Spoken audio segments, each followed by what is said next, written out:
स्वागत है आपका E2E एप्लीकेशन में। इस वीडियो में हम बात करेंगे क्रोचे के अभिव्यंजना सिद्धांत पर। क्रोचे ने किस तरीके से अभिव्यंजना सिद्धांत को प्रस्तुत किया, उसकी क्या धारणा थी, उसने उसके महत्व को किस दृष्टिकोण से प्रस्तुत किया, इन सब की चर्चा होगी। तो चलिए देखते हैं क्रोचे को।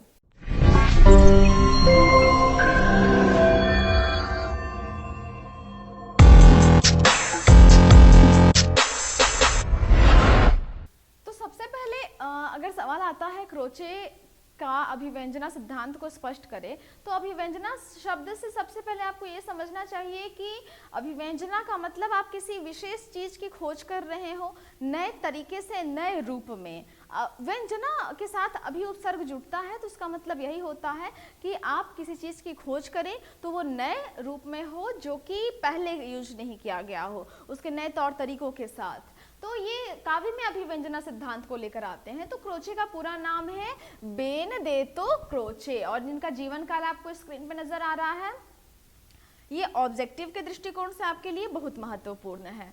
तो पाश्चात्य काव्य शास्त्र के एक शलाका पुरुष हैं।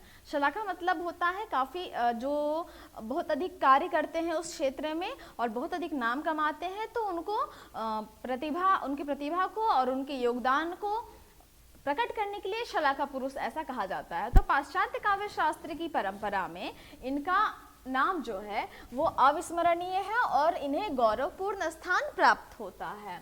और 20वीं सदी के प्रख्यात इटालियन फिलोसोफर हैं बेनोदत्त क्रोचे। तो ये भी आपको इनका परिचय याद रखना है कि ये इटालियन फिलोसोफर हैं।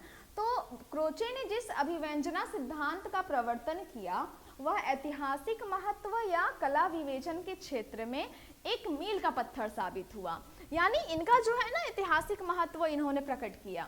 अब क्रोचे की अक्षय कृति का आधार क्या है, यानी जिसकी वजह से आज भी हम इन्हें याद कर रहे हैं, वो है 1902 ईस्वी में रचित एस्थेटिक रचना, जो कि एक सौंदर्य शास्त्र है, जो सौंदर्य शास्त्र सिद्धांत के चिंतन का एक मौलिक, प्रामाणिक एवं अद्भुत अभिलेख है। यानी इन्होंने सौंदर्य शास्त्र पर चिंतन किया, मनन किया, अपनी मौलिक विचारों को और प्रामाणिक तर्क के साथ उन्होंने प्रस्तुत किया। तो ये 2 भागों में रची गई रचना है एस्थेटिक, और प्रथम भाग में सौंदर्य शास्त्र के सिद्धांत का विवेचन है और दूसरे भाग में सौंदर्य शास्त्र के इतिहास का। सिंपल हम लोग जानकारी ले रहे हैं पंक्ति दर पंक्ति। तो 1900 ईस्वी में क्रोचे ने एक सेमिनार में fundamental thesis of an aesthetic as science of expression and general linguistic शीर्षक से एक पर्चा पढ़ा था। जब सेमिनार होता है तो लोग एक टॉपिक लिखते हैं और उस टॉपिक से अपने विचारों को प्रस्तुत करते हैं। तो सेमिनार में उन्होंने इस टॉपिक पर अपनी बात पढ़ी, जिसके फलस्वरूप अभिव्यंजना सिद्धांत का सूत्रपात हुआ। यानी आप समझ पा रहे हैं कि जब 1900 ईस्वी में क्रोचे ने एक सेमिनार में एक टॉपिक के तहत अपने विचारधारा को प्रस्तुत किया, वहीं से अभिव्यंजना सिद्धांत का जन्म होता है और साहित्य जगत में एस्थेटिक शीर्षक से एक विश्वविख्यात कृति जो है सामने आती है। अब इस प्रश्न का पूरा उत्तर और इस उत्तर का संपूर्ण वीडियो आपको एप्लीकेशन पे उपलब्ध होगा। एप्लीकेशन पे जाने के लिए आप QR कोड स्कैन कर सकते हैं या फिर डिस्क्रिप्शन में एप्लीकेशन पर पहुंचने का लिंक भी दिया गया है। संपूर्ण पेपर से संबंधित जो भी प्रश्न बन रहे हैं उससे संबंधित वीडियो आपको एप्लीकेशन पर उपलब्ध होंगे, साथ ही PDF नोट्स भी उपलब्ध होंगे।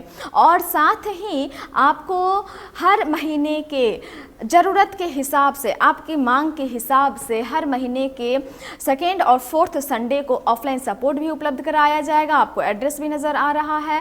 तो बिना समय गवाए आप सीधे हमारे एप्लीकेशन पर जुड़िए और लाभ उठाइए अपने पूरे पेपर की एक अच्छी तैयारी करने के लिए, ताकि आपका एग्ज़ाम काफ़ी अच्छा जाए।